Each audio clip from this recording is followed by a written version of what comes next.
नमस्कार।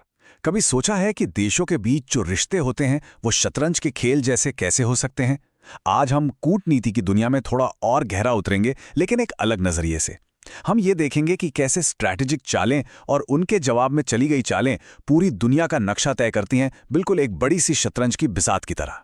तो सवाल यही उठता है, क्या देशों के बीच के रिश्ते सच में सोची समझी रणनीतियों का एक खेल है? हमारा आज का जो सोर्स है वो कुछ बड़े ही दिलचस्प उदाहरण देता है जो इसी सवाल के इर्द गिर्द घूमते हैं। अच्छा, इस शतरंज के खेल को और अच्छे से समझने के लिए हमारा सोर्स दो बड़े जबरदस्त किस्से बताता है।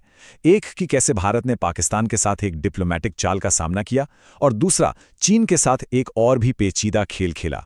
तो चलिए पहली चाल से शुरू करते हैं। तो पहली कहानी शुरू होती है कश्मीर के मुद्दे से जुड़े एक बड़े ही दिलचस्प डिप्लोमेटिक टकराव से। जैसा कि हमारा सोर्स बताता है, ये एक क्लासिक जियोपॉलिटिकल सिचुएशन थी। तो हुआ ये कि बिसात कुछ इस तरह बिछाई गई थी। सोर्स के मुताबिक पाकिस्तान ने बाहरी मध्यस्थता की मांग की, इस उम्मीद में कि वो इस मुद्दे को एक इंटरनेशनल मुद्दा बना देंगे। मतलब वो चाहते थे कि इस खेल में और भी खिलाड़ी कूद पड़े।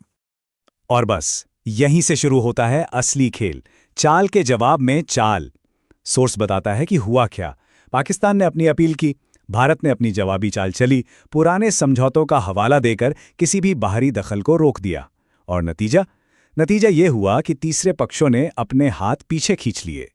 अब भारत की इस पूरी स्ट्रैटेजी का जो मेन पिलर था वो था ये द्विपक्षीय समझौता, या कहें तो बायलैटरल एग्रीमेंट। ये एक बहुत पावरफुल सिद्धांत था। इसका मतलब सीधा साधा था, दोनों देश अपने मसले आपस में ही सुलझाएंगे, कोई तीसरा बीच में नहीं आएगा। लेकिन सवाल यह है कि भाई बाकी देशों ने बीच में पड़ने से मना क्यों कर दिया? तो हमारा सोर्स बताता है कि बात सिर्फ डिप्लोमेसी की नहीं थी, बात थी इकोनॉमिक्स की। मजबूत व्यापारिक रिश्ते, नौकरियां और सबसे जरूरी पेट्रोलियम की सप्लाई। इन वजहों ने भारत की पोजीशन को इतना मजबूत कर दिया कि बाकी देशों के लिए दूर रहना ही बेहतर था। चलिए अब आते हैं दूसरी केस स्टडी पर, और ये वाली तो शायद और भी ज्यादा मजेदार है। ये कहानी है एक स्ट्रेटेजिक पोर्ट की, एक ग्लोबल सुपर पावर की, और एक ऐसी स्मार्ट जवाबी चाल की जिसने पूरा खेल ही पलट दिया। तो सीन कुछ ऐसा था, चीन का एक बहुत बड़ा प्लान था बांग्लादेश में एक बड़ा पोर्ट बनाने का। लेकिन उनकी नजर सिर्फ व्यापार पर नहीं थी, वो एक ऐसी संपत्ति बनाना चाहते थे जिसका इस्तेमाल कमर्शियल और मिलिट्री दोनों कामों के लिए हो सके। सोचिए, ये इस इलाके में एक असली गेम चेंजर होता। और ठीक यहीं पर चली गई एक जबरदस्त जवाबी चाल। सोर्स का दावा है कि भारत के असर की वजह से उस अग्रीमेंट में एक बहुत छोटा लेकिन बहुत ही जरूरी क्लॉज जोड़ा गया। एक तरफ चीन का इतना बड़ा सपना, और दूसरी तरफ फाइनल डील में एक छोटी सी शर्त, नो मिलिट्री यूज।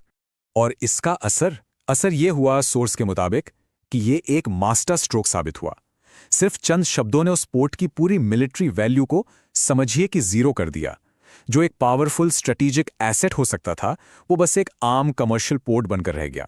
तो हमने देखा कि कैसे शतरंज की बिसात पर बाहर की दुनिया में कुछ बड़ी चालाक चालें चली गईं।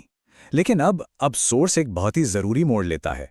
वो कहता है कि असली खतरा बाहर से नहीं बल्कि अंदर से है। ये लाइनें सीधे सोर्स से हैं और काफी तीखी हैं, और इससे पता चलता है कि लिखने वाला कितना फ्रस्ट्रेटेड है। उनका तर्क है कि असली जंग सरहदों पर नहीं बल्कि देश के अंदर की पॉलिसीज और उनको लागू करने के तरीके में है। सोर्स एक एक करके कई घरेलू मुश्किलों को गिनवाता है, खराब इंफ्रास्ट्रक्चर से लेके करप्शन और लालफीताशाही तक। और ये सिर्फ अलग अलग प्रॉब्लम्स नहीं हैं, सोर्स इन्हें एक ऐसे बोझ की तरह दिखाता है जो देश को आगे बढ़ने से रोक रहा है। और आखिर में सोर्स का पूरा तर्क एक बहुत ही पावरफुल आइडिया पर आके खत्म होता है।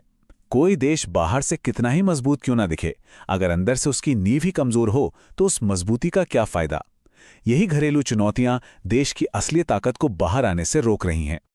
और यहीं पर आकर हम एक आखिरी, सोचने पर मजबूर कर देने वाले सवाल पर रुक जाते हैं। किसी भी देश के आगे बढ़ने में सबसे बड़ी रुकावट क्या है? क्या वो बाहरी विरोधियों का रणनीतिक खेल है, या फिर देश के अंदर की अपनी ही चुनौतियां? ये एक ऐसा सवाल है जिसका कोई आसान जवाब तो नहीं है, पर सोचने के लिए बहुत कुछ है।